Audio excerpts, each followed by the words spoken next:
నమస్కారం శ్రీసత్త ప్రేక్షకులకి శుభోదయం. నేను నారాయణ రెడ్డి.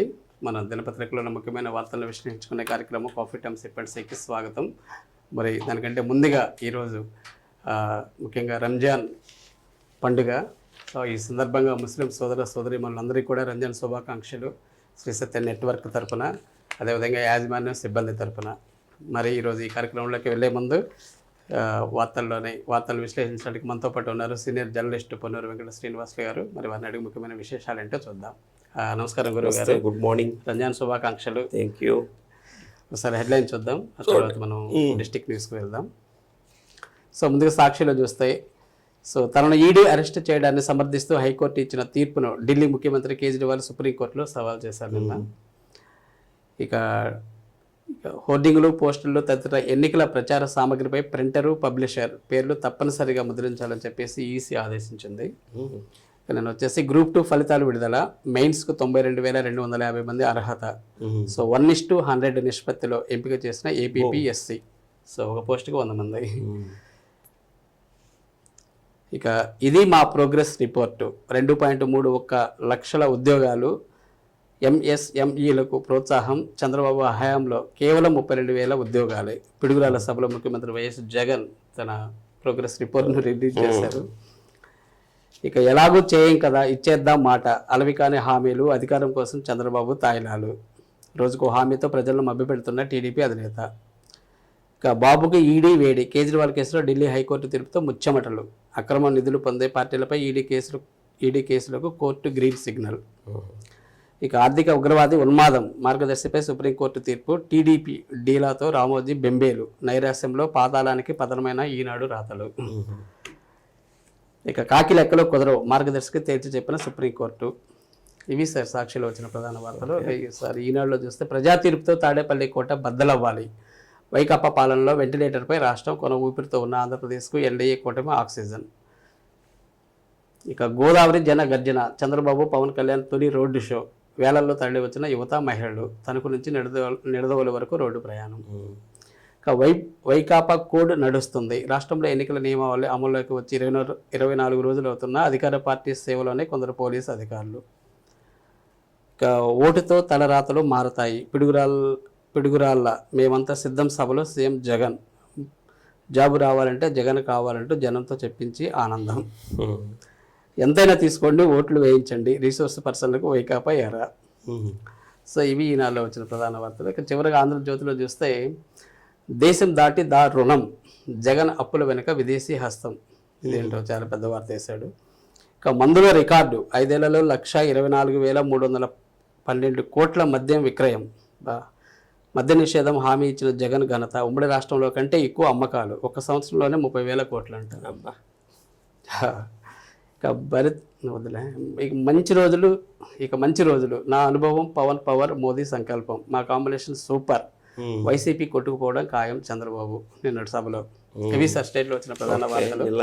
మన జిల్లా వార్తలకు వస్తే, ఈరోజు రంజాన్ మాసం సార్. దీని యొక్క ప్రాముఖ్యత ఎలా జరుగుతుంది? రంజాన్ మాసంలోనే ఖురాన్ ఆవిర్భవించినటువంటి పవిత్రమైనటువంటి మాసం. అందుకని రంజాన్ మాసాన్ని జరుపుకుంటారు. ఓకే. ఈ రంజాన్ మాసంలో 4 రోజుల పాటు ఉపవాసాలు ఉండటం, అంటే తెల్లవారుజామునే ఉపవాస దీక్షను స్వీకరించటం, సాయంత్రం దాకా ఈ ఉపవాసం ఉండటం, సాయంత్రం మళ్ళీ ఉపవాస దీక్షను విరమించటం, ఆ ఉపవాసం ఉన్నటువంటి సందర్భంలో లాలాజలం కూడా స్వీకరించకుండా ఉపవాసం చేయటం, ముఖ్యంగా జకాత్ అనేటువంటి పిత్ర, రోజా అన్నింటివన్నీ కూడా పాటిస్తారు. దాంట్లో ముఖ్యంగా ఏమిటంటే దానం చేయమని చెప్పి ఎక్కువగా దీంట్లో చెప్పేది. అంటే వాళ్ళకి ఉన్నటువంటి ఆదాయంలో కొంత పేద ప్రజలకు ఎవరైతే ఉంటారో వాళ్ళకి దానం చేయమని చెప్పి ఖురాన్ ప్రబోధించినటువంటి సందర్భంలో ఆ కార్యక్రమాన్ని కూడా ఈ 4 రోజుల పాటు చేస్తారు.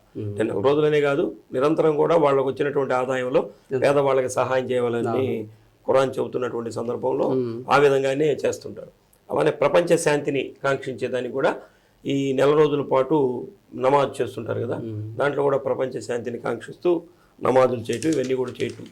అలానే ఇఫ్తార్ విందులు ఇవన్నీ ఏర్పాటు చేయటం. అందరూ కూడా సమాజంలో ఉన్నటువంటి అన్ని వర్గాల వారు కూడా ముస్లిమ్స్ని మిగతా వర్గాల వారు పిలవటం, మిగతా వర్గాల వారిని ముస్లిమ్స్ ఆహ్వానించడం, సోదర భావంతో ఈ 4 రోజుల పాటు కూడా జరిగింది.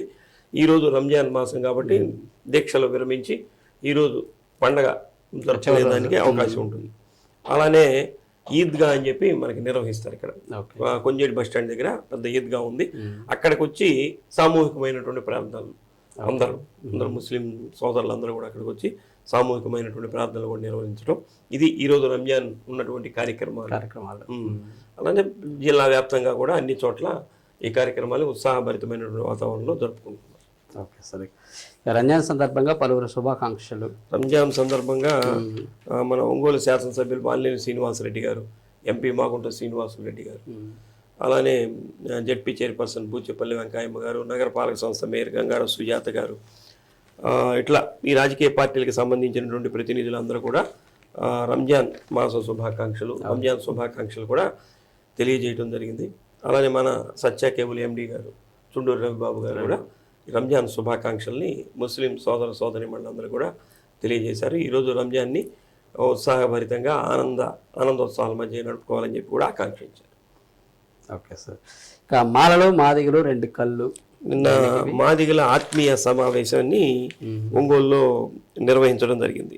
దీని సందర్భంగా వైసీపీ ఆధ్వర్యంలో మాది కార్పొరేషన్ చైర్మన్ ఉన్నారు కదా, వారి ఆధ్వర్యంలో నిన్న దీన్ని నిర్వహిస్తే నిన్న పెద్ద సంఖ్యలోనే మాలలు మాదిగలు అందరూ కూడా పాల్గొంటే ఆ సందర్భంలో బాలినేని శ్రీనివాసరెడ్డి గారు, నేను ఎప్పుడు కులాలు మతాలు కూడా చూడలేదు, మాలలు మాదిగలు నాకు 2 కళ్ళు లాంటి వాళ్ళు, కాబట్టి రాబోయే ఎన్నికల్లో కూడా నాకు సపోర్ట్ చేసి గెలిపించాలని చెప్పి వారు విజ్ఞప్తి చేసినటువంటి వార్తను కూడా ప్రధానంగా వేశారు.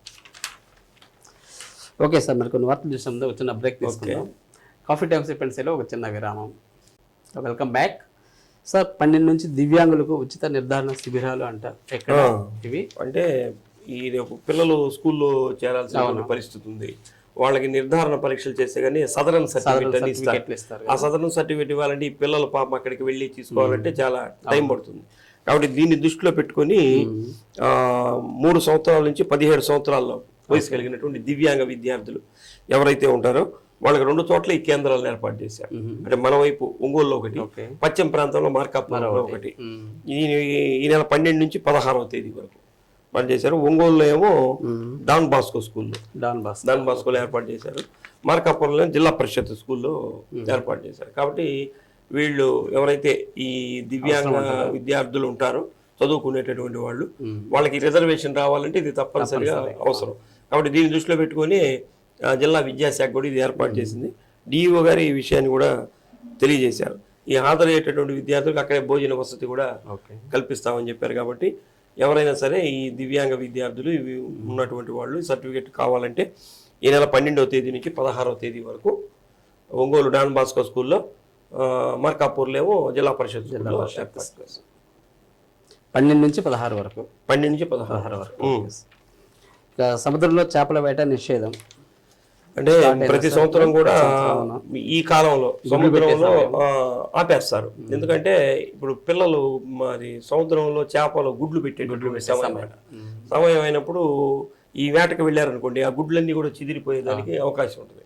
అంటే ఫర్దర్గా మళ్ళీ వాళ్ళ చేపల ఉత్పత్తి జరగబోగా అది వీళ్ళకే నష్టం. ఎవరైతే చేపల వేటకు వెళ్తారో వాళ్ళకే నష్టం. కాబట్టి దీన్ని దృష్టిలో పెట్టుకుని ప్రభుత్వం దీన్ని 61 రోజుల పాటు, అంటే 2 నెలల పాటు చేపల వేట నిషిద్ధం చేసింది.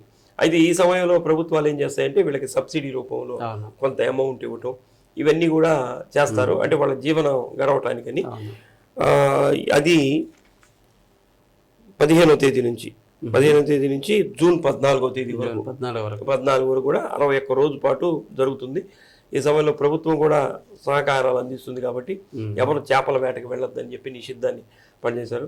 ఎవరైనా అలా కనుక చేపల వేట కనుక వెళ్ళినటువంటి వాళ్ళకి ప్రభుత్వం నుంచి వచ్చేటటువంటి రాయితీల్ని అన్ని కట్ చేయటం, అలాంటి డీజిల్కి కూడా వాళ్ళకి డిస్కౌంట్ ఇస్తారు, దాన్ని కూడా తీసేయటం.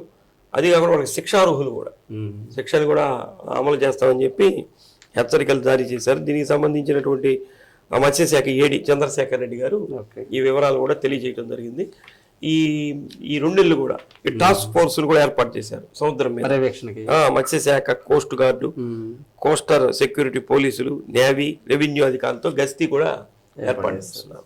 ఏదైనా ఇది కొంచెం పగడ్బందీగానే జరుగుతుంది, చేస్తే మంచిది. ఎందుకంటే భవిష్యత్తులో ఈ 2 నెలలు అట్లా ఉన్నారనుకోండి, 10 నెలల పాటు వీళ్ళు వేట సాగించుకోవచ్చు. ఇక సంతనోతులపాడు నియోజకవర్గంలో ఎన్నికల ఏర్పాట్లు. సంతనోతులపాడు నియోజకవర్గ ఇన్ఛార్జిగా జేసీ గోపాలకృష్ణ గారు ఉన్నారు. ఇప్పటి వరకు కూడా నిన్న ఆయన ఒక అంటే కోడ్ వచ్చినప్పటి నుంచి ఓకే. ఎక్స్పెండిచర్ అనేది అక్కడ ఇస్తుంటారు, తప్పనిసరిగా ఎక్స్పెండిచర్ ఇవ్వాలి. దానికి సంబంధించి అన్ని రాజకీయ పార్టీలు కలిపి ఇప్పటికి 20,53,000 రూపాయలు ఖర్చు పెట్టినారు. అంటే వాళ్ళకి ఇచ్చినటువంటి లెక్క ప్రకారం ఖర్చు పెట్టినట్టు ఇచ్చారట ఇప్పటి వరకు. అందిస్తే ఇంత తీసుకోవటమేనా వీళ్ళు? అంటే వాళ్ళు బిల్స్ ప్రొడ్యూస్ చేస్తారు కదా, అంటే తర్వాత వీళ్ళు నిఘా విభాగాలతో కెమెరాలు అవన్నీ తీస్తారు, అవి దాంట్లో కలపటం లేదనేది ఇంకా తర్వాత ఇప్పటి వరకు జరిగింది ఇది. అంటే ఇంకా నామినేషన్ ప్రక్రియ ప్రారంభం కాదు. ఇది ఎలా ఉంటుందంటే నామినేషన్ ప్రక్రియ జరిగిన తర్వాత అభ్యర్థి ఖాతాలోకి వెళ్తాయి. నామినేషన్ ప్రక్రియ ముందు ఇప్పుడు జరిగేటటువంటి ఎలక్షన్ ఇదంతా పార్టీ ఖాతాలోకి వెళ్తాయి. అది అందువల్ల ఏంటంటే ఇప్పుడు రేపు నామినేషన్లు ప్రారంభం అవుతున్నాయి. రేపు 18వ తేదీ నుంచి 25వ తేదీ వరకు నామినేషన్ ప్రక్రియ జరుగుతుంది. ఇక అప్పటి నుంచి నామినేషన్ వేసినప్పటి నుంచి అభ్యర్థి ఖాతాలోకి వెళ్తాయి. ఆ విధంగా జరుగుతుంది. నిన్న ఆ నియోజకవర్గ పరిధిలో 3,83,990 రూపాయలు అక్రమంగా అంటే 50,000 పైన తీసుకెళ్తున్నటువంటి నగదును కూడా స్వాధీనం చేసుకున్నట్లు వారు చెప్పారు. ఈ నియోజకవర్గ పరిధిలో 256 పోలింగ్ కేంద్రాలు కూడా ఏర్పాటు చేశారట. దానికి సంబంధించి అన్ని సిద్ధం చేసి పెట్టామని చెప్పి జేసీ గారు తెలియజేస్తుంది. ఓకే. ఇక తేదీపతోనే మాదిగల రాజకీయ అరంగేట్రం. ఈ ఒంగోలులో ఏ విధంగా అయితే మాదిగల ఆత్మీయ సమ్మేళనం జరిగిందో అలానే జరుగుమల్లిలో అంటే కొండపి నియోజకవర్గ పరిధిలో ఎంపీ మాగుంట శ్రీనివాసులరెడ్డి గారు కూడా దాంట్లో పాల్గొన్నారు.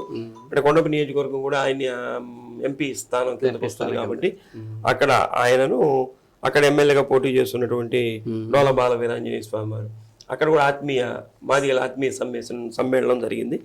అక్కడ కూడా వాళ్ళు అక్కడ ఆ నియోజకవర్గంలో ఉన్నటువంటి వాళ్ళు హుషారుగా పాల్గొని రేపు రాబోయే ఎన్నికల్లో ఎంపీ మాగుంట శ్రీనివాసులరెడ్డి గారికి మా మద్దతు తెలియజేస్తామని చెప్పి వాళ్ళందరూ కూడా అక్కడ తెలియజేయటం జరిగింది.